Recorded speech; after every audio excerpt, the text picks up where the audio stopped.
Hey, I'm Chris. I live in Las Vegas and I'm an ex-evangelical worship pastor. And more than just being an ex-evangelical, I'm an ex-Christian.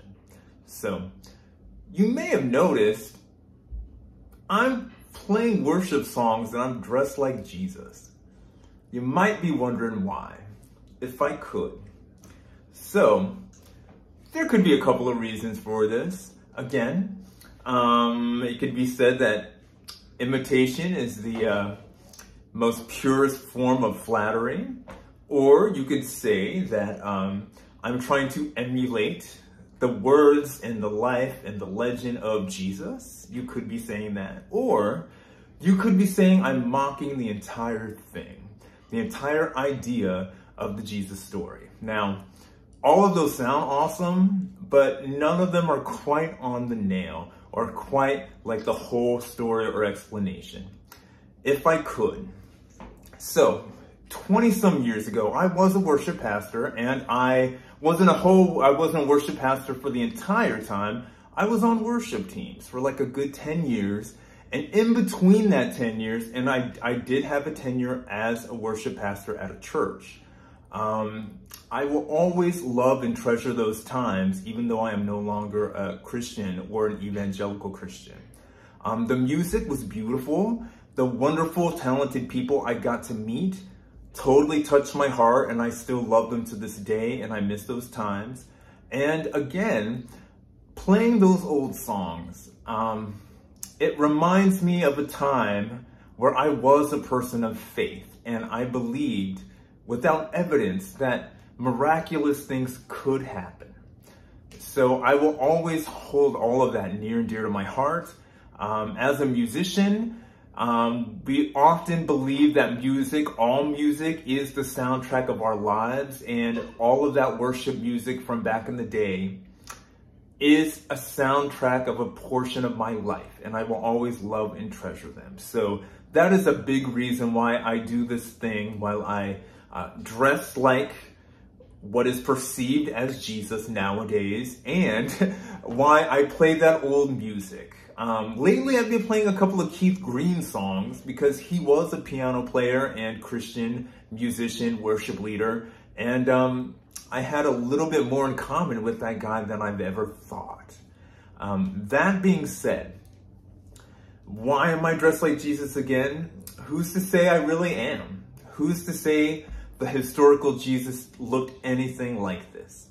Number one, if you knew anything about archaeology, anthropology, if you knew anything about ancient Roman dress or ancient Mediterranean or Middle Eastern dress, you would understand that Jesus in like Roman occupied Palestine looked nothing like this, okay? The dress of Hebrew 2,000 years ago looked nothing like this. Now, what am I wearing? Let's just break it down.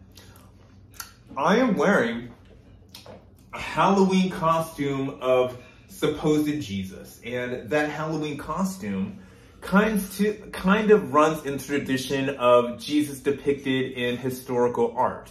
Now, if you did a Google search on the oldest artistic depictions of Jesus, you will go all the way back to, I think it's the 2nd century, where Jesus was depicted actually with a short hair, a short trimmed beard, and in Roman dress. And believe it or not, holding a magic wand, because Romans in that time, even though they had become Christian or had converted to Christianity, they believed that Jesus was performing magic. And in that world, magic was done with sticks and staffs where you pointed and some sort of spiritual authority would come out of that rod or that staff or that wand. So believe it or not, yes, Jesus was depicted in the earliest art form as a Roman dressed person with a magic wand. Now, again, the historical Jesus looked nothing like this. Let's break down this outfit, okay? This is more or less a costume version of a Roman toga. Now, what is a toga? It really is just a fancy word for a robe, really just a kind of sheet with arms sewed into it. It was usually two pieces, and then they were sewn together like a giant t-shirt that someone would wear. And then you would either wear another piece of clothing for a belt, or like maybe a rope as a belt. It was very simple clothing. As far as this beautiful sash, again, a Halloween costume depiction of what was known as a Roman mantle. Now, what was a Roman mantle? It was really just a sheet or a blanket-like piece of fabric that was worn over when it was cold. Basically, their equivalent of a modern-day coat or a hoodie.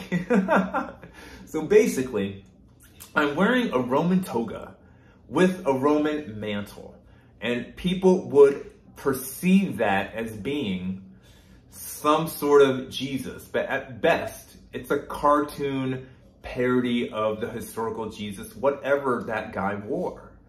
And as well, it's a Halloween costume, dude. Again, Roman toga, Roman mantle, just a little like belt, like rope belt. Nothing like the historical Jesus looked like. Now, when I was a little kid, I used to love this cartoon called Superbook. Superbook was like this magic Bible that like these two kids, one of them named Chris and his next door neighbor, and supposedly this kid had a robot like doll that came to life when they jumped into the Bible. And yes, I am saying that. They jumped into the Bible, into the cartoon, and then they would go visit ancient, like, biblical times. And they would hang out with biblical characters. Like, they would go to Noah's Ark. Or they would go to the ancient, like, they would go to see Daniel in the lion's den. Or they would go visit Jesus. There's several episodes where they meet Jesus, right? So, basically, this is cartoon Jesus. More or less, Jesus did not look like this.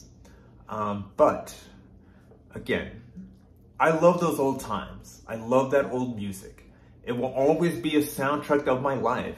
Not a soundtrack of my life that I'm currently living, but the soundtrack of my life that I was and who I was.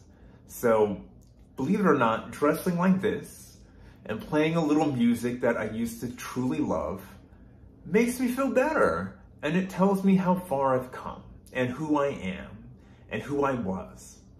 So if any of you has any trouble with me dressing like Jesus and singing worship songs, I would ask you exactly how much of your life is modeled and are you living by the example set by Jesus Christ in the four Gospels. Now, number one, I don't believe that the four Gospels are historical by any shape of the imagination. But how many of you are truly living your lives in reflection to what the historical Jesus or the legend of the Gospels Jesus is living? Now, if I may share, I work in public health.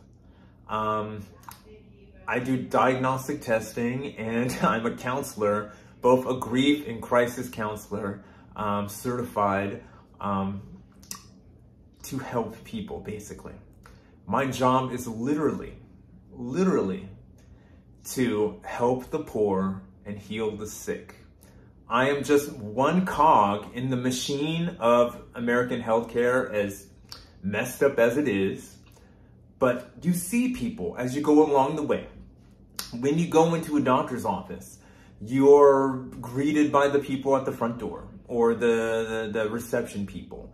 Then you are brought into the back into an examining room by the medical assistant. I have done both of those jobs. I have been a reception person, front office, and I've been a back office medical assistant as well. You will go to the laboratory and have your blood drawn and your urine and whatever samples that the doctor has ordered. And that will be spun in the lab and bagged up and sent to a lab in order to have testing, diagnostic testing done. I have done that job as well. And currently, I'm a crisis and grief counselor at a community center and clinic in Las Vegas. So, again, I might ask you, who do you think is living their lives more into the accordance of the example set by Jesus in the Gospels. My job is literally to help the poor and heal the sick. That being said, this is why I am dressed like Cosmic Jesus and I'm singing songs. And I would imagine if Jesus was in heaven or outer space, he would be dressed in a rather Roman outfit and he would probably be floating in space. Rather than playing a harp, maybe he's playing a piano. And maybe if there is a heaven and everybody gets to go and not just the Christians, maybe I will be in some floating cloud in outer space playing piano. Hugs, health, and happiness from Las Vegas. I'm Chris, the ex-Christian. Take care of one another. Human beings need one another. Not any of us can do anything on our own.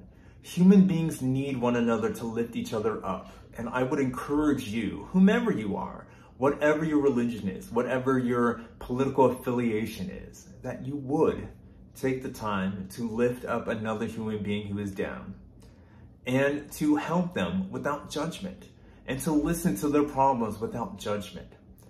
These are all the things that we are taught to do in Sunday school, and yet we all grow up and we all do our own thing. So I would encourage you to be your better self. Again, hugs, health, and happiness from Las Vegas.